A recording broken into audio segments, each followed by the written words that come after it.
ఈరోజు సంక్రాంతి సంబరాల్లో భాగంగా మత్స్యకార సోదరులందరూ కలిసి ఐకమత్యంతో ఆటల పోటీలు పెట్టుకొని వారిలో ఉండే నైపుణ్యాన్ని వెలికితీస్తూ ఉమ్మడి దెబ్బ టీంలో కూడా నాకు తెలిసినంత వరకు నేషనల్స్ గేమ్స్లో కూడా సెలెక్ట్ అయిన ప్లేయర్స్ ఉన్నారు. అలాగే ప్రతి ఒక్కరూ కూడా చదివే కాకుండా ఆట పోటీల్లో కూడా ఎవరికి ఆయా రంగాల్లో ఉన్నతమైన స్థితికి చేరేదానికి ముఖ్యంగా యువత చదువుకొని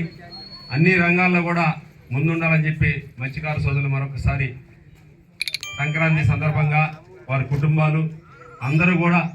సుఖ సంతోషాలతో ఆ గంగమ్మ తల్లి ఆశీస్సులతో ముందుకు పోవాలని మనసారా కోరుకుంటూ ఈ అవకాశాన్ని కల్పించినటువంటి కొత్త కడపాలెం గ్రామ కాపస్తులకి, కాపులకి, అక్క చెల్లెమ్మలకి అందరికీ, ముఖ్యంగా యువతకి మార్గదర్శకంగా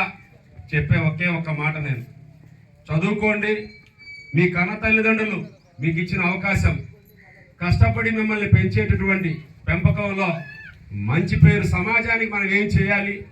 ఏమిస్తే మన కుటుంబ గౌరవం పెరుగుతుందో విలువలు విశ్వసనీయతతో పెరగాలని చెప్పి ఒక్కసారి మీ అందరికీ తెలియజేసుకుంటూ నాకు ఈ అవకాశం ఇచ్చినటువంటి యువతకి మరొక్కసారి ప్రత్యేక ధన్యవాదాలు తెలియజేసుకుంటూ